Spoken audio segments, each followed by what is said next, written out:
You're with Julian on the Brown Note and a review of F9.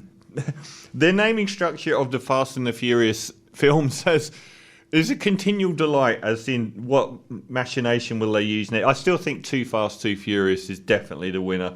That was amazing.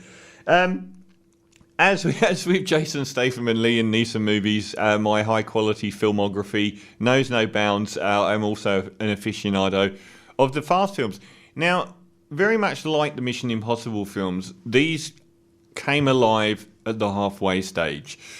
And looking back, it shone a bigger light on those early films, which I regard as very guilty pleasures.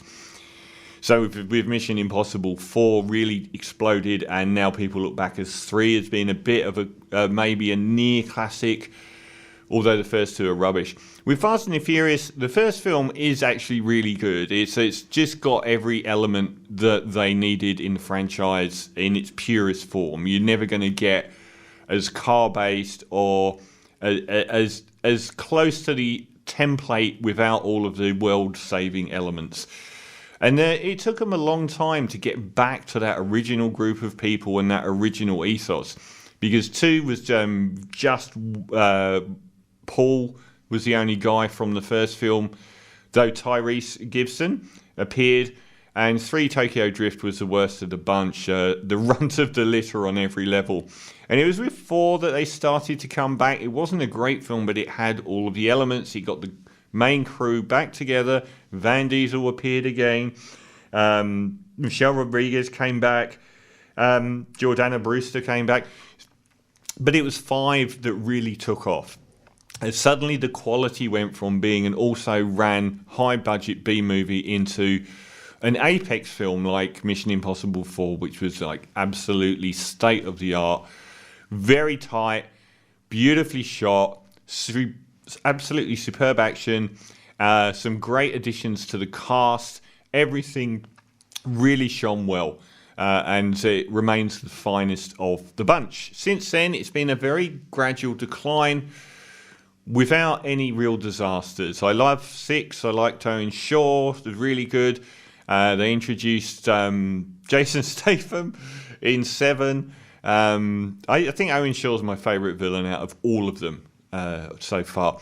And by 8, it was getting a little bit less. Charlize Theron wasn't used as much as I'd hoped she could be in the role of the villain. Van Diesel probably gave his best performance in that. Sometimes he's been really hokey. But obviously 7 was the one where Paul's death overshadowed everything, and it took off again into the nearly $2 billion. But 8 was a slight... It was where the bombast of world saving sort of overwhelmed a lot of the individualistic sort of ethos of the Fast and the Furious world. So they've come back with F9, and it's kind of like it's almost that they're at either reboot or retread territory now, because they can only save the world so many times. They had to do something a bit different than just have a nemesis this time around.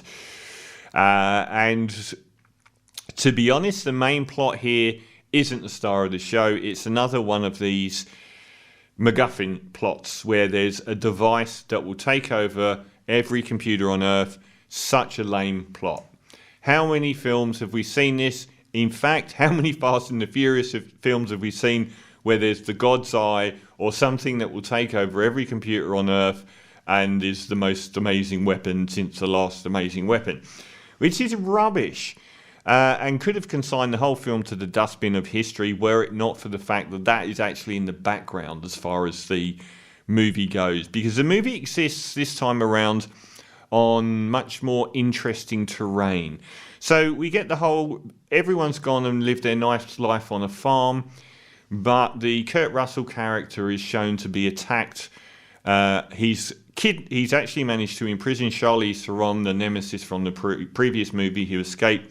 He's captured her and he's got some device, and their plane is attacked, and he apparently seems to have died. If you watch The Fast and the Furious, you know that there are 2 truisms about that universe.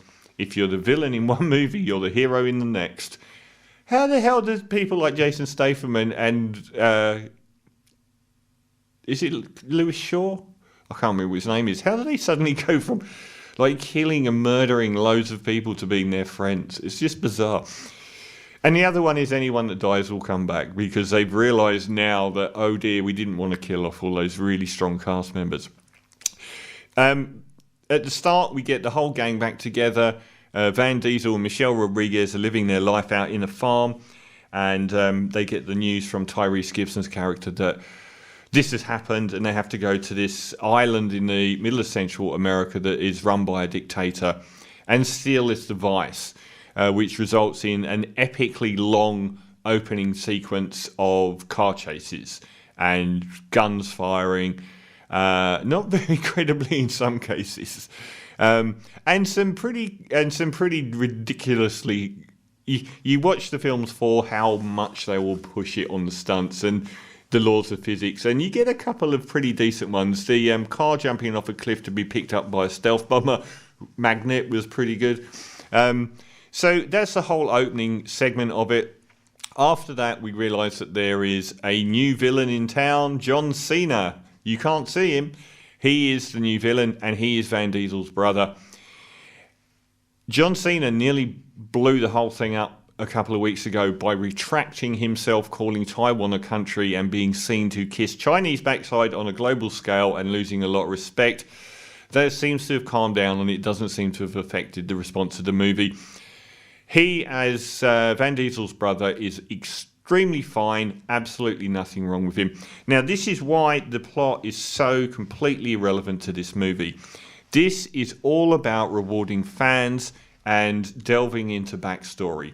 Finally, we get a huge chunk of this movie that touches on what Van Diesel talks about earlier on in the franchise history, which is the death of his father on the racetrack. How his father was killed by another driver who had acted badly, though not illegally, and caused him to crash and burn, and how Van Diesel had then come across this guy at a later date and caved his head in with a metal spanner, resulting in Van Diesel's prison sentence, which we hear about very early on in the franchise. We go through this from start to finish, and there are loads of revelations along the way, and it's done really well. I actually bought it. I thought some of the revelations in it were really, really good. The two actors they get to play, who aren't Van Diesel and John Cena, do a really good job. And it was really interesting the way they recreate that whole Daytona world. And the revelations are pretty decent. And that's what this film's about. It's fan service in a decent way, in that it expands on the backstories that have existed in previous movies and never really been touched on, and were, surprisingly, ripe for development. And the other thing is to bring back people. And I won't spoil many of those, as it will ruin the film. It won't ruin the film, but one who I will say is she appears quite early on, and I have said Paul Walker died, and that was bloody awful. But I really, really felt for Jordana Brewster, because she got cut out of the franchise because she was married to him. So they had to be a married couple who had escaped that life and were never coming back. And I always felt really sorry for her. I always really liked Jordana Brewster. I always thought she was a really good character. And she existed in this world where she wasn't just like a hard-kicking babe, even though this franchise has done amazingly well dealing with the objects of desire in a way that they're usually hugely competent at fighting and very intelligent and never background noise. But she was the sort of like almost like the mother figure that didn't exist in any of those worlds. She comes back, and they come up with a great way to bring her back, which was the introduction of Van Diesel's brother. Van Diesel's sister is Jordana Brewster, so she comes back into the fold, and it's a very welcome return. So this film is all about those other elements from the past. It's a very gothic film because most of it is all about what happens in the past affecting the future, and all of this rot about this weapon that is going to take over every computer on Earth is. I didn't even pay it much lip service. There are some very, very wild stunts, which are really good, but the soul of the movie for me was the backstories. The backstories and the reintroduction of characters, and the fact again, they found ways to actually broaden out stories that you wouldn't have thought that they could actually do. And I thought they did really well on the writing in this film. I mean, it's like they didn't bother writing a story. They just allowed a story to frame all of the back stuff on, which was definitely the high point of the whole film. There is a moment when they do jump the shark, which is what we want from Fast and Furious films, and that is when they send a car into space to do battle with a satellite. Yes, that is exactly what we want from these movies. Slight downsides, again, the main story of, the villain is not a memorable one at all. Not John Cena, the guy he works for, isn't particularly memorable, and Charlize Theron is again in the background far too much, which is a bit of a shame. And some of the new people they've decided are front and centre in the whole thing, I'm not buying. For some reason, the posh English girls, I'm not buying. One of them is actually Japanese and has a connection to the Tokyo side of things, but she has an accent like she was educated at some international school based near Oxford University.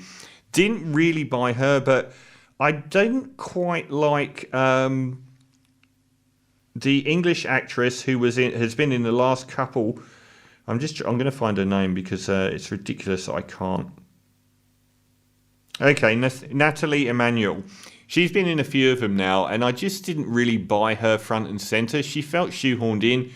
Even her hair, it was all a bit... I kind of like the original guys a lot more than some of the newbies that have come on board. So they kind of annoyed me that they were like treated on an equal level now, and I just didn't think they really deserved it. I don't think she's acted very well in the films that in the Fast films that she's been in either. Some really good stunts again, very well shot, and it does feel a little bit like a new beginning when it was needed. If they'd have hung the whole film on this weapon storyline, it would have been by far the worst since Fast 4. Instead, you get lots of really juicy retro Fast stuff, lots of really interesting emotional backstories, and the characterizations widen out a lot. So I'm going to give this a very respectable and solid 7.5 out of 10 for F9, which is the new Fast and Furious film. It doesn't reach the heights of 5 and 6, and maybe not quite 7 either. But I think it is probably a more interesting film than 8 because they haven't gone so much into the past before, and it actually worked better than the main story. So F9, a 7.5 out of 10. From the feature album by Wolf Alice, Blue Weekend, How Can I Make It Okay?